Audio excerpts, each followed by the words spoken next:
জয় নিতাই, জয় গৌর, হরে কৃষ্ণ। আজ আমরা অম্বুবাচী সম্পর্কে একটু আলোচনা করব। অম্বুবাচী কি এবং কবে থেকে এই শুরু হবে। অম্বুবাচী হচ্ছে আষাঢ় মাসে সূর্য মিথুন রাশিতে প্রবেশ করলে বসুন্ধরা মাতা ঋতুমতী হয় বলে ধারণা। শাক্ত মতে বাৎসরিক লোকাচার। তো এই অম্বুবাচী আগামী 7ই আষাঢ় অর্থাৎ 22শে জুন হইতে 25শে জুন, 7ই আষাঢ় 22শে জুন দুপুর 2:58 থেকে শুরু হচ্ছে। এই অম্বুবাচীর সময়ে বেশ কিছু নিয়ম বিধি নিষেধ আছে, সেগুলো সকলকেই পালন করা অবশ্যই উচিত এবং কর্তব্য। বিশেষ করে এই চাষ এবং গৃহপ্রবেশ, গৃহ আরম্ভ, বিবাহ, অন্নপ্রাশন এইগুলো করা উচিত নহে। বিশেষ করে যে ভূমিতে কোনো রকমভাবে খনন করা, মাটিকে খনন করা উচিত নহে। এই সময়ে প্রচুর বৃষ্টিপাত হয়, মাটি উর্বরা হয়, চাষ শুরু হয় ঠিকই, কিন্তু এই কটা দিন অবশ্যই কৃষিকাজ, বিশেষ করে হাল চাষ এইগুলো সমস্ত বন্ধ রাখা অবশ্যই উচিত। ধান রোপণ, বৃক্ষরোপণ কোনো রকমভাবে মাটি খনন করা উচিত নহে এই 4 দিন।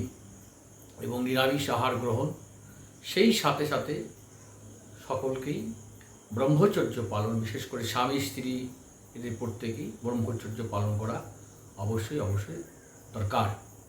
এই অম্বুবাচী কামাখ্যা মায়ের ওখানে বড় পুজো হয় এবং মহাপুজো, মহামেলা বলা হয়।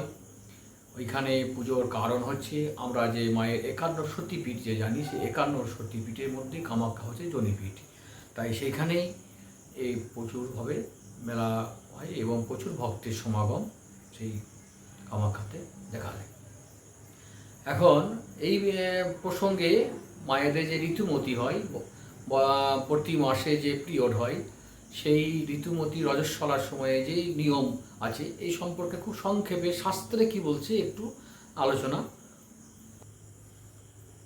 কৃষ্ণ যজুর্বেদীয়তে বলা হচ্ছে, যাজ্ঞানুষ্ঠানে যে যজমানের পত্নী পর্ষে রজজ্ঞা রজস্বলা হন, তার যজ্ঞের 1 ভাগ বিনষ্ট হয়। দম্পতি কর্মের কর্তৃদ্বয় ফলে পত্নী কর্মের অযোগ্যা হওয়ায় অর্থহানি হয়। হানি পরিহারের নিমিত্ত স্ত্রীকে বাইরে সরিয়ে দিয়ে যজ্ঞ করবেন। অর্থাৎ যজ্ঞার অনুষ্ঠানে যজমানের স্ত্রী যদি কোনো কারণবশত রজস্বলা হয়ে থাকে, তখন সেই স্ত্রীকে সরিয়ে দিয়ে একাই যজ্ঞ অনুষ্ঠানে থাকবেন। স্কন্দ পুরাণ প্রভাস খণ্ডে 206 নম্বর অধ্যায়ে 51 নম্বর শ্লোকে বলা হচ্ছে, রজস্বলা নারী 4র্থ দিবসে শ্রান্তে সাধারণ কর্মে শুদ্ধ হয়, পরন্তু দৈব কিংবা পবিত্র কর্মে 5ম দিনেই পবিত্র হইয়া থাকে।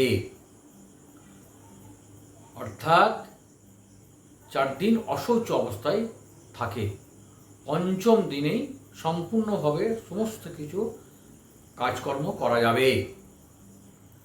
পরাশর সংহিতায় বলছে, রজস্বলা রমণী 4র্থ দিবসে স্নান করিয়া শুদ্ধ হইব বটে, কিন্তু রজনীবৃত্তি হইলে তবেই দৈব কর্ম, পবিত্র কর্ম সমুদায় করিতে পারিবে। অর্থাৎ 4র্থ রাত্রি চলে যাওয়ার পরে 5ম দিনে সব কিছু করা যাবে।